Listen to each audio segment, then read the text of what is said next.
seedling table. So, ito lang po yung seedling table setup po natin. Napakasimple lang po no mga kapurman. So, sasabihin ko po sa inyo ang specifications nito. Para po, pwede nyo pong gayahin, no? Hindi naman to patented para sa atin lang, no? At sa totoo lang, ginaya ko lang din naman to sa ibang mga growers, no? Sa Indonesia, sa Thailand, at meron din dito sa Pilipinas. Ang kagandahan po sa seedling setup mo natin dito is modular po ito, no? Ibig sabihin, kayo pong bahala sa trip nyo. Pero ito, fix po to, hindi po to modular. Ibig sabihin, hindi po to nadidismantle. So, ano po ba mga materials natin dito sa ating seedling table? So, ang seedling table po natin is kung ano po yung, ang gamit ko po is kung gaano po kalaki yung isang pligo ng marine plywood po, mga kapurman, yun po yung lapad nito. Sinukat po namin to, so parang ano po ata yan 8 feet by 4. Yun po yung sinukatan namin. And then, ang gamit po namin dito sa gilid, no? Ayan, is 1.5 po na angle bar ang gamit namin, no? Table lang po talaga siya, literal na lamesa lang po siya. And then, ang dito po, no, is nilagyan po namin yan ng harang, no? Ayan. Kung napapansin nyo po kung paano namin siya, ayan. So, yung angle bar po is ganyan. Okay? Tapos, pinatong lang po namin yung plywood. Pagkatapos po namin patungan ng plywood, no, nag-cut po kami. Ito, kahoy po kasi ito eh. Ayan. 1/2 po yan na kahoy din. Ayan, no. Nilagyan namin na sidings.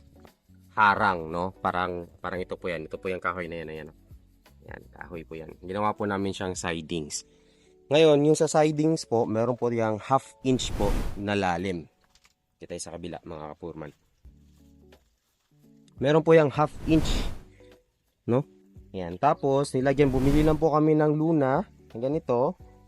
Yan. Yun po yung ginawa naming pang insulation. Not real insulation, kundi pang waterproofing.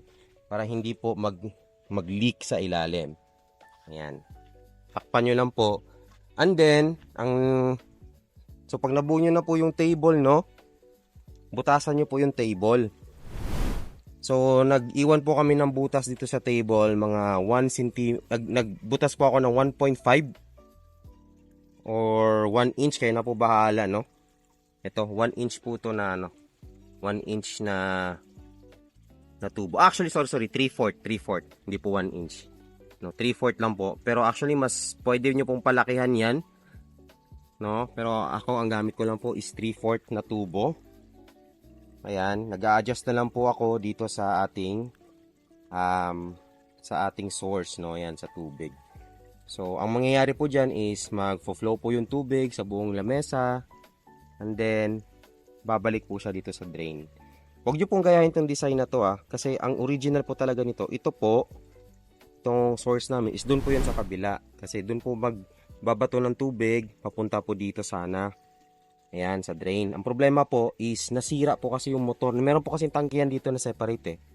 Nasira po yung motor, no? So, ginawa ko, ginunction ko na lang po siya dito, kaya nalipat po yan dito. So, ideally po, ganito po yung setup niya. Ayan. Ito yung source, no? Tapos, dun yung drain. Ito yung drain. Ito po kasi is pinatuyo, lilinisan po eh. Lilinisan po to ni Gino, no? Ayan, ito yung drain. So, sa drain naman po, magbutas na po kayo dito, no? Pag nakapagbutas na po kayo, no, is i-epoxy nyo lang po. I-epoxy nyo lang po siya para hindi po siya mag-leak sa gilid. Kung napapansin nyo po dito sa ilalim, ayan, ganyan siya. Ayan, so, diskartehan nyo na lang po paano nyo siya magkaroon ng drain. Tapos, lalabas po yan dito. Yan. Ito po yung drain ng isa. Yan. Yan. So, marine epoxy po ang gamit ko dyan, no? Hindi po ako gumagamit ng ibang epoxy. Marine epoxy po ang go-to na epoxy ko po. Wala na pong iba. No? Kasi tried and tested ko na po. Leak-proof po talaga ang marine epoxy, no? Pa kayong 1 inch. Yan. Tapos, ang pag-control naman po ng tubig is sa drain. Yung drain po is, pag nagbutas po tayo sa drain natin, sample ito po, no? Hindi po yan naka-flush in. Ibig sabihin, hindi po yan, itong drain na ulo na to po, no? Hindi po yan kalibel nung lamesa. meron po yung allowance. Kung nakita nyo po yung tubig na yan, no, parang gakuko lang po na gakuko na lalim. Kung gaano po kalalim yung kuko ko, no, parang ganito po, parang halos ganun po siya kataas. Meron po yung, parang may ganyan po yan, mga 1 cm po. 1 cm na na taas itong ating drain, no. Hindi po yan kalibel ng lamesa, ha. So meron mas mataas po yan sa lamesa ng mga 1 cm, no. Ayan. Para magdi-drain po siya ng magdi-drain. Yan. Kasi pag masyado naman pong mataas to, malulunod po yan. Kaya nakikita nyo po, kahit malakas po yung tubig namin, no, controlled na controlled po yan, no. Hanggang dyan lang po yan. Ngayon, kung sa tingin namin masyado na mabilis tumaas yung tubig po, hinihinaan na lang po namin dito. So meron po akong laging ball valve every time may source, may ball valve po ako lagi for control, no, for total control. Kasi yun po yung kailangan natin. Kailangan po nating makontrol yung flow ng tubig, no. Yun, ganun po dapat sa hydroponics. Dapat meron po tayong control sa ating mga pananim. So ito po, pinahiga ko lang po talaga siya, no, kasi masyado na siya mataas eh. Pag ano naman yung tubo niya ngayon. Ayan. So yun po yung specifications ng ating seedling table. Ngayon, kagandahan po sa ganito, no, is kung wala po kayong ganitong space, no, pwede nyo po itong hatiin. Kunin nyo yung kalahati niyan, hatiin nyo siya, tapos idugtong nyo. Ibig sabihin, parang meron kayong table na ganito po kalapad lang, no? Half nung ano na yan. Ganyang kalapad. Pero mahaba. Ihilera nyo po to parang ganyan. Mas maganda po siyang tingnan, no? Ito kasi po, kaya pong malapad ito, table po talaga ginawa namin. Kasi ang gamit po namin dito, before is, paglalagyan, magdagda-direct sowing po kami.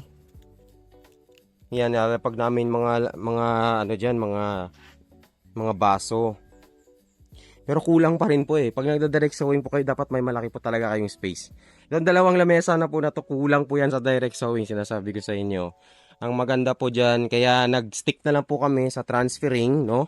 So, nilalagay namin dito is yung mga seedling tray. At saka mga ganito na ngayon, no? Kaya yun, hindi namin nagagamit. Kaya bakante yun kasi nung nag full ano na kami, na ganito, foam na, ito na lang isang lamesa na gagamit namin. Hindi na namin kailangan ng masyadong maraming space. Nagagamit po namin yung isang table na yon kapag pagkokupit po ang gamit namin ng mga kapurman. Kapag kokupit po ang gamit namin, yun po yung nagagamit ko. Nagagamit ko po yun kasi napupuno po ito. Kaya ito, no, kahit ito, mga susunod na yan. Pero ito lang yung space na kinain nila, oh. Malaki pang space. Ayan, marami pa. Tapos itatransplant na yan doon. At actually yan lang na table na magiging bakante. Waiting lang po kami na magkaroon ng bakante. Yan. So yan po yung seedling table natin, no. So irrigated na seedling table.